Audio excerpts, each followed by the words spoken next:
This may be the most important chapter in the entire Bible.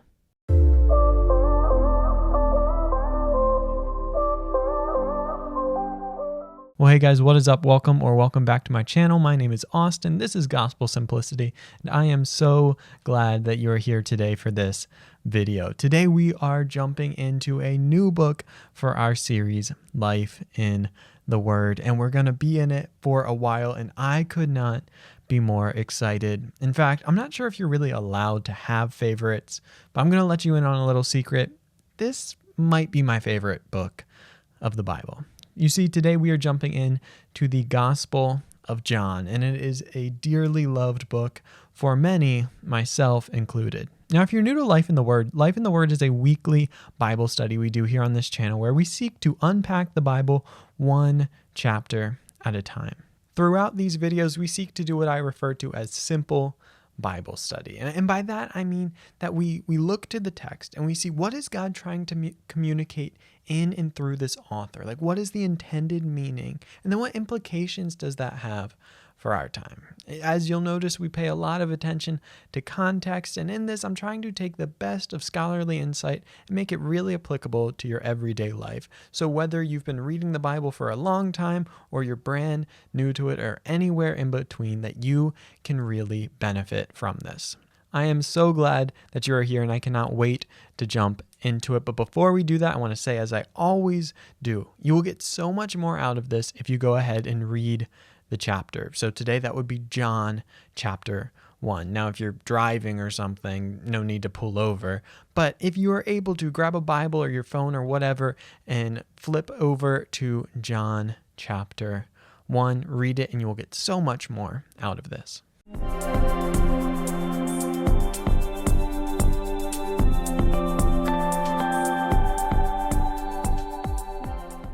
All right, now that you have done that, let's jump into it. And as this is the first week in this new book, I want to spend a little time today on the context. I talk about this all the time throughout Life in the Word, but context is so important. In fact, I was in a hermeneutics class earlier today, and hermeneutics, for those of you who are like, who? Hermeneutics is the art and science of interpretation. And we were talking about the three most important rules of studying the Bible. And he said it's a lot like real estate. You know the three most important rules of real estate, right? Location, location, and location. Well, it's similar for Bible study in that the three top rules are context, context, context. And that is why I'm so passionate about us reading into the context of the passage that we're looking at, because it is in context that verses and paragraphs and even chapters get their meaning. And so as we jump into this chapter, we want to look at two types of context: the historical cultural context as well as the literary context. These are the two main forms of context that you want to be thinking about anytime you're reading a book, but specifically when you're jumping into a new book. The first basic question when it comes to historical cultural context is, well, who is the author? And luckily, we have really good tradition going back that states that John is the author of this book. Now, technically within the book, it is somewhat anonymous. It is simply the disciple whom Jesus loved. And while we aren't for sure that that's John, like I can't deductively prove it per se, evidence strongly points towards that being John. And like I said, church history has a very strong voice on this, that it was in fact the disciple John who wrote this. The next question we want to ask is, well, when was it written? Because that helps us determine, well, what is this historical context? And for that, of course, with any book of the Bible, there's some dispute. But most scholars place this around AD 80 to 90, which would have been at the very end of John's life. He would have been a teenager when he was first called to follow Jesus. And now at the end of his life, he's reflecting back on who Jesus is. And we'll see he writes this book with a very specific purpose in mind. Going down the line a little further on our context, another question that's important but plays a little smaller role is, where was this written?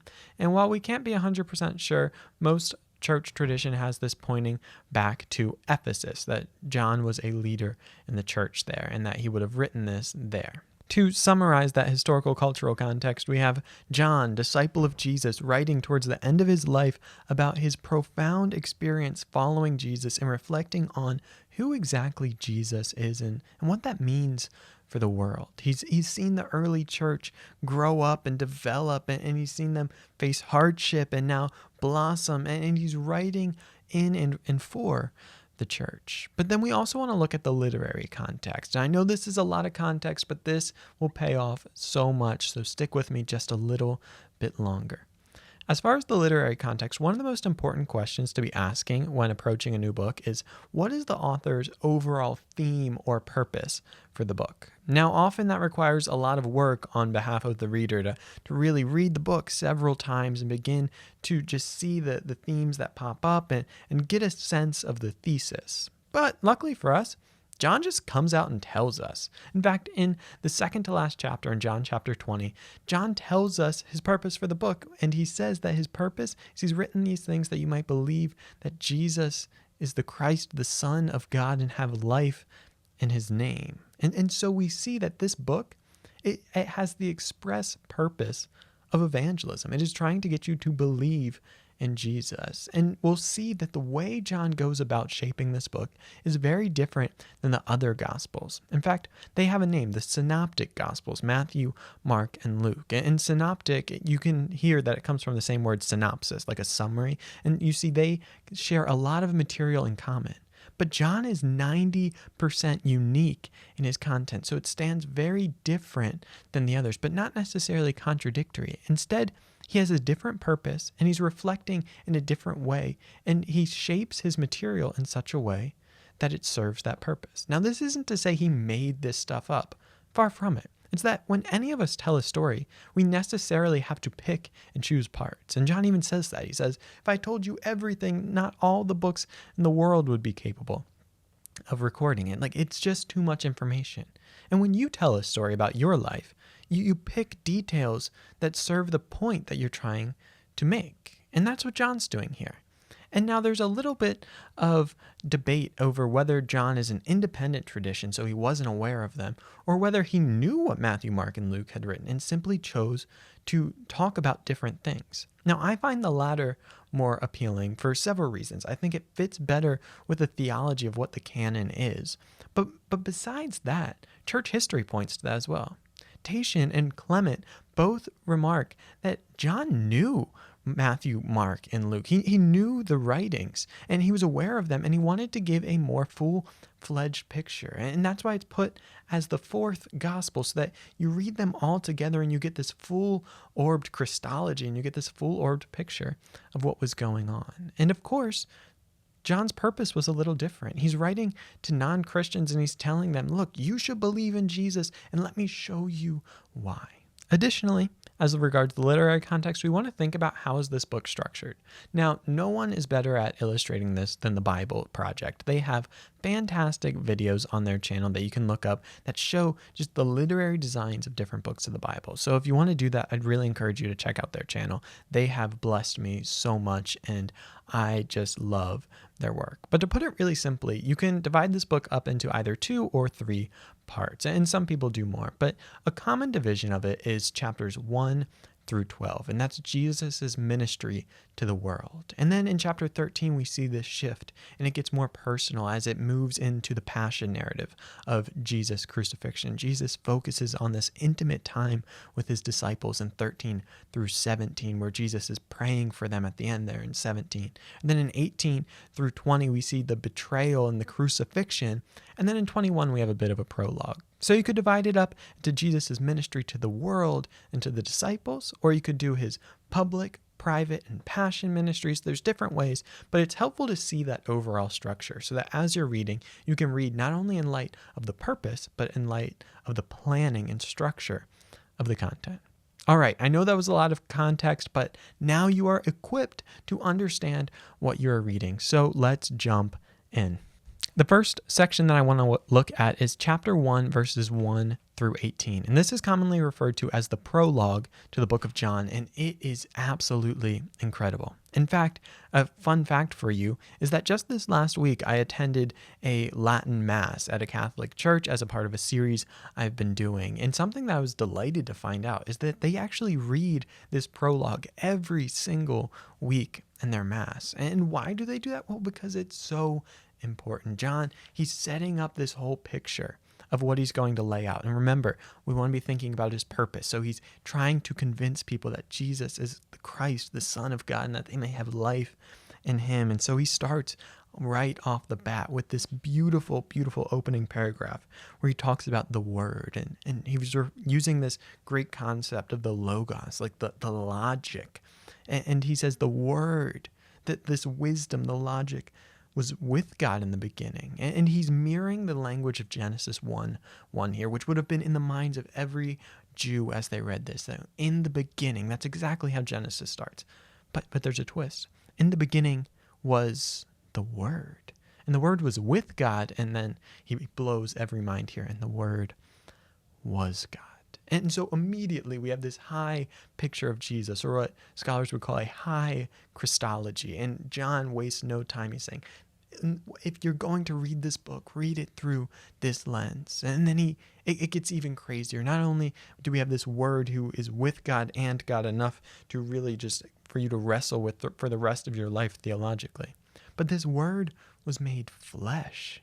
And then he delves into the mystery of the incarnation of Jesus taking on flesh. He that is very God in nature, joining to himself a human nature. And if you want a really fancy theological term that you can Google after this, look up hypostatic union, which is codified in the 5th century, but is this amazing idea of that Jesus is both fully man and fully God. And that's what John is already getting at here in just the first few verses. And he's contrasting the light and the darkness. And a really fun fact about John is that he's known for having somewhat of a limited vocabulary. And whether this was because he was a fisherman and just didn't have a huge vocabulary, or because he was intentional, is up to interpretation. But something that's really fun is to mark repetition as you go through. And so here I have squared or circled word, word, word, light, light, light. And John repeats concepts as he goes through.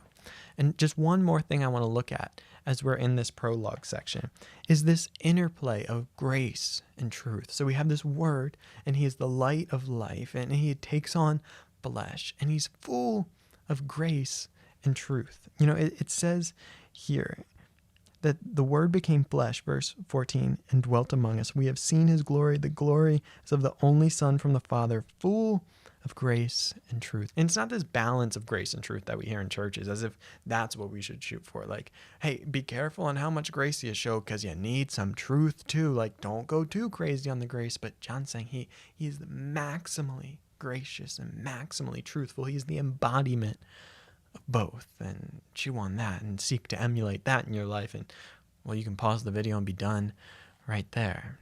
But as we go on, we see that John continues to flesh out his thesis. Now, after verse 18 and verse 19 through the end, we see that we are out of this prologue, this grandiose prose setting up Jesus as God in the flesh. We see him begin to work in the world. And he starts by showing us John the Baptist, who points to him and says, this is the Lamb of God. And already John, he's showing certain characteristics of Jesus to put him on par with God. We have him being honored by John the Baptist, saying, a man whose sandals I am unworthy to untie. And then we see that he was before me, that Jesus existed before John, even though when we look at other books, you know, it says that John the Baptist was born first. And John the Baptist knew that, but he's saying, no, Jesus is pre-existent, just like John 1 has just showed us in the prologue, that in the beginning was the Word. And so we have Jesus who's eternal, and he's worthy of honor that you don't really want to, you know, in Jewish culture, you're careful not to honor people like they're God, unless, of course, they are God. Going on, we see that he is called the Lamb of God in verse 36, and that he takes away the sins of the world. And Jews should have been pumping the brakes here and saying, hold up, only God does that. And John would say, exactly my point. Starting in verse 35, we see Jesus preparing for ministry, calling his first disciples. And there's something I want to slow down and hone in on here because it's so important. And as you can see, this chapter, it is just chock full. I could spend the next 21 weeks just on this chapter, but you don't want that to happen. But there's something here worth really taking another look at. You see, there's these two disciples of John the Baptist, because John had his disciples, his students as well, and they begin to follow Jesus. And here we see Jesus speaking for the first time, the Word, speaking his first words in the book. And John has clearly arranged this book very carefully. He's taken poetic license and artistic license to arrange things in such a way to really just hone in on his point. He is so intentional in everything he does. So the first words that come out of Jesus' mouth are, "What are you seeking?" Or as some translations might put it, "What do you want?" Or "What do you desire?" And pause here and think about this. And like I said, John could have arranged this in any way. There were so many interactions that Jesus had. Which one does he put as the first thing? And he chooses Jesus to say, "What do you desire? What do you seek?" Because at the end of the day, isn't that the question for all of us? I mean, we're all seeking something, aren't we? Calvin talked about this sensus divinitatis in all people, this sense of the divine, that all throughout our lives we are just plagued by this sense that there is a God, but we're not sure what to make of that. And Calvin would say that we just make these idol factories, that we're just always just worshiping something but not God, and because we're always seeking something. And C.S. Lewis would talk about, we have this desire for something that the world can't fulfill because maybe we're made for a different world. And here Jesus gets to that so quickly by just simply saying, "What do you seek?" So my question for you is, what are you seeking? Because we're all seeking something, and we're all looking for that meaning. We want that purpose. We're seeking that good life, but we struggle to find it. And Jesus, as we go throughout this book, he's going to show us that life is found, true life, abundant life, as he talks about in John 10, is found in following him. And that's exactly what he's calling these disciples to do, to follow him. Now, as the chapter begins to close, we see Jesus call Philip and Nathanael. And there's something interesting here that I also want to point out that serves to bolster John's purpose, which we want to be reading the book again through the light, that literary context, through the purpose. And besides Jesus being insulted for being from Nazareth, which is just kind of a funny aside to start this, Jesus is shown to have another divine quality here. Jesus tells Nathanael that he saw him while he was under the fig tree, and he says, "Behold, an Israelite in whom there is no deceit." And he gets this impression that, well, you couldn't have seen me and you couldn't have known me. How is this? And immediately he recognizes that you are the Messiah, the Son of God.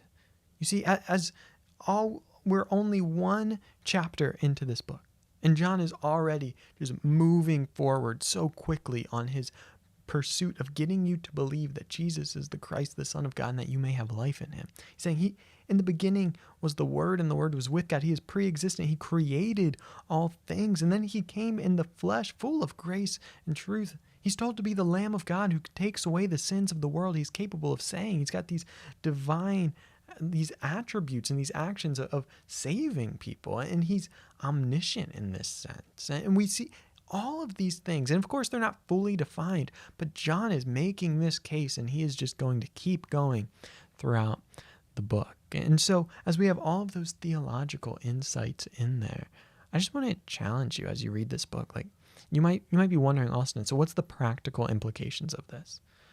But this is a life-changing truth. If Jesus is truly God, then maybe the best thing for you to do right now, besides worship, is to really just meditate on that Jesus is God, and then this is what God looks like. How do we know God? We know God through Jesus. And John even tells us that in the prologue. He says, no one knows God. No one has seen God. But Jesus made him known. How? Because he is God. And I don't know what your conception of God was going into this. I don't know what your conception of God is. But But I challenge you to go on this journey and see that John, this person who ate with Jesus, walked and talked with Jesus, who spent his life following Jesus and has now grown up and is reflecting on all of this, he is saying, this is who Jesus is. And Jesus is God, so this is who God is. I know maybe you've been hurt by people that have used the name of God to push their own agenda or to do things completely contrary to human good. But I want to challenge you, no matter what your image of God is, to filter it through the lens of who John is going to show you, who Jesus is. Because who better to teach you about Jesus?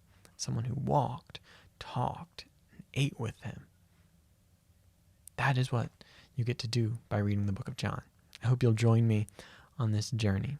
Well, thank you so much for taking the time to watch this video today. Truly, that means so much to me. I am so excited to go through the book of John. We are going to learn so much, and we're going to be in it for like 21 weeks. So I hope you enjoy it. I can't wait to do it.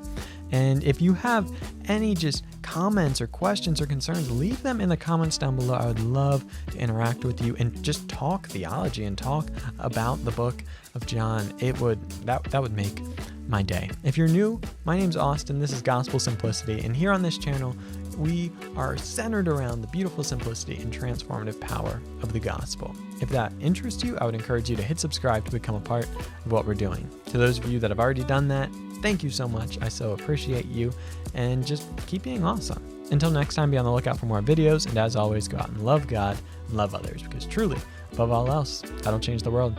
Peace. I love you guys so much. I'll see you next time.